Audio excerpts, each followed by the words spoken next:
Pessoal, tudo bem com vocês? Meus irmãos e amigos, paz de Cristo Jesus, nosso Senhor, a todos vocês. Quero aqui prosseguir falando a palavra de Deus em Gênesis, capítulo por capítulo. E chegamos ao capítulo de número 23, vou prosseguir falando dentro do tema a morte de Sara. Vou ler os versículos 1 e 2, que diz: E foi a vida de Sara 127 anos, estes foram os anos da vida de Sara, e morreu Sara em Quiriate-Arba, que é Hebron, na terra de Canaã. E veio Abraão lamentar a Sara e chorar por ela. Olha, você já leu aquele versículo que diz assim: Preciosa é a vista do Senhor a morte dos seus santos. Está lá em Salmos 116, versículo 15. Pois é, a vida de Sara correspondia a este versículo. Sara foi, sem dúvida, o tipo de pessoa que a sua morte aqui na terra alegrou a Deus, porque assim Deus se alegra com todos que partem daqui salvos, de cabeça erguida, com o nome escrito no livro da vida. E já tenho falado sobre Sara, o quanto Deus a protegia e o quanto Deus punia qualquer que se levantasse contra Sara. Um exemplo está no capítulo 12, aqui de Gênesis, versículo 17. A palavra de Deus nos diz que Deus derramou pestilência, derramou praga sobre Faraó, sobre a casa de Faraó, a casa real, e todos os nobres ali foram atingidos com pestes.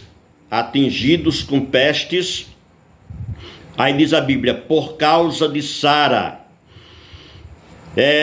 No capítulo de número 20, Deus em Gerar, na terra de Gerar, Deus, ele aparece ao rei Abimeleque em sonhos.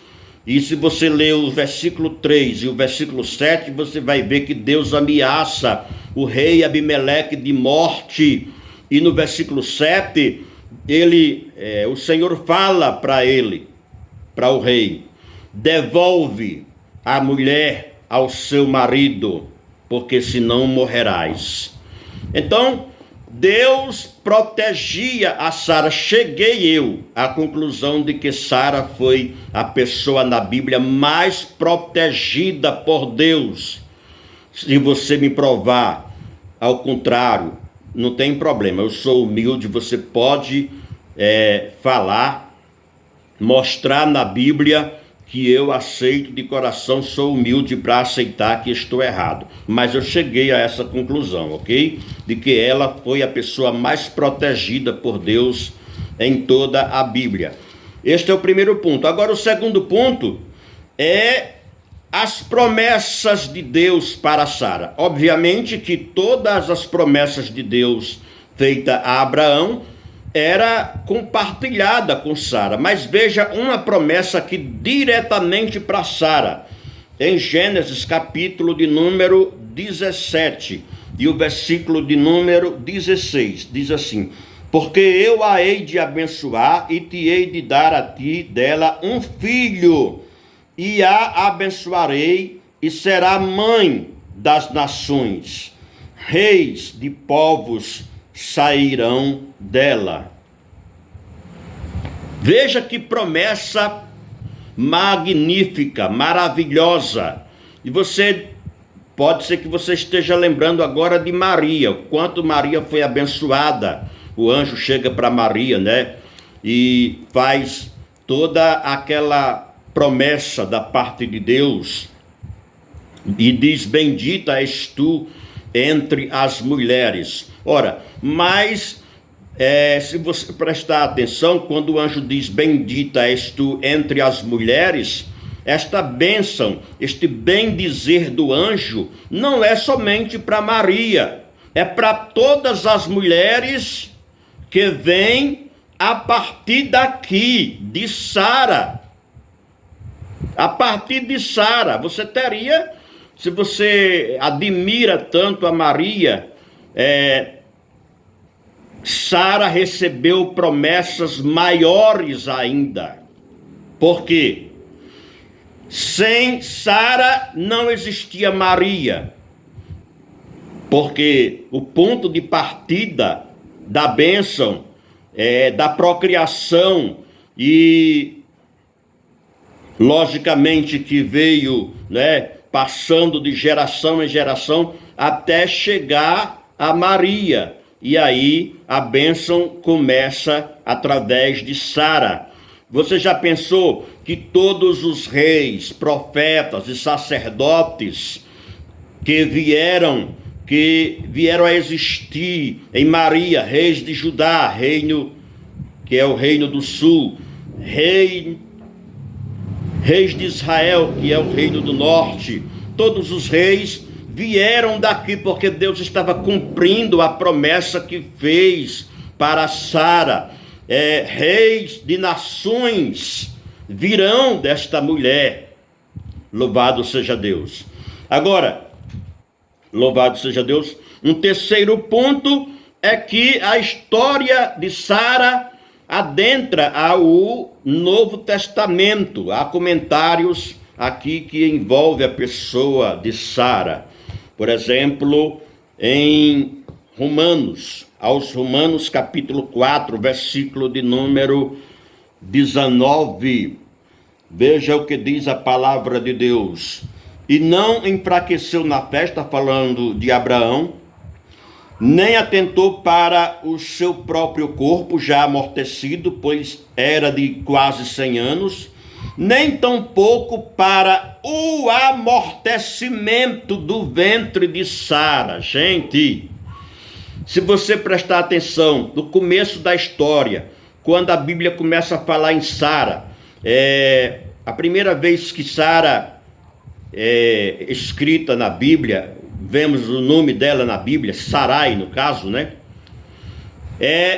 no capítulo 11 de Gênesis, versículo 29. Aí o versículo 30 diz o quê?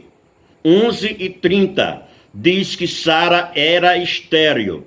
Além de ser estéril, ela estava avançada em idade, os seus órgãos procriativos estavam totalmente desfavorecidos, sem menor possibilidade de ser gerado filho ali. Mas Deus retira tudo quanto é impedimento e traz para Sara a bênção de ser mãe com 90 anos, gente, 90 anos de idade, o seu esposo com 100 anos de idade.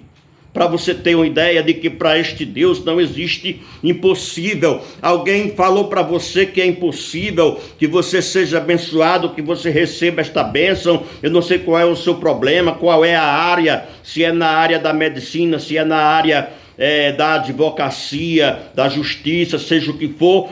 Olha, o Deus de Sara é o Deus que continua no trono, ele continua reinando no trono e fala para você que o seu problema para você, para ele, não é nada. Para Deus o seu problema não é nada. Seja enriquecida a sua fé com esta palavra. Veja ainda o que fala aos Romanos capítulo 9, de versículo de número 9. Porque a palavra da promessa é esta: por este tempo virei e Sara terá um filho. Paulo está comentando aqui certamente o versículo lá de Gênesis 18 e versículo de número 10. Veja o capítulo 11, aos Hebreus capítulo 11 e versículo de número 11. Pela fé também a mesma Sara recebeu a virtude de conceber e deu à luz já fora da idade, porquanto teve por fiel aquele que ele tinha prometido. Isso significa que ela não somente creu em Deus, mas creu na fidelidade de Deus que havia prometido. Ela estava crendo que ele lhe prometeu, então ela não deixou de crer. Veja em 1 Pedro, capítulo de número 3, versículo de número 6, quando Pedro está falando sobre o comportamento das mulheres, o adorno das mulheres, e o quanto a mulher deve se comportar com o seu marido. Ele cita como exemplo Sara. Veja isso, 1 Pedro 3, versículo 6. Como Sara obedecia a Abraão, chamando-lhe Senhor, da qual vós sois filhas, fazendo o bem e não temendo nenhum espanto. Isso significa que Sara era uma pessoa generosa, caridosa, que fazia o bem. E diz a palavra aqui, está falando do respeito que ela tinha pelo seu próprio marido, e que também o marido, em outros textos, vai dizer, a palavra vai mostrar o quanto ele era um super marido, né? Que Deus realmente fez aquele casal, juntou aquele casal com propósito, e então veio todas essas bênçãos a existir. Até hoje o povo de Israel está aí contando vitória, porque veio a partir de Sara. Todos eles vieram a partir de Abraão e Sara, ok? Deus fale ao seu coração em nome de Jesus.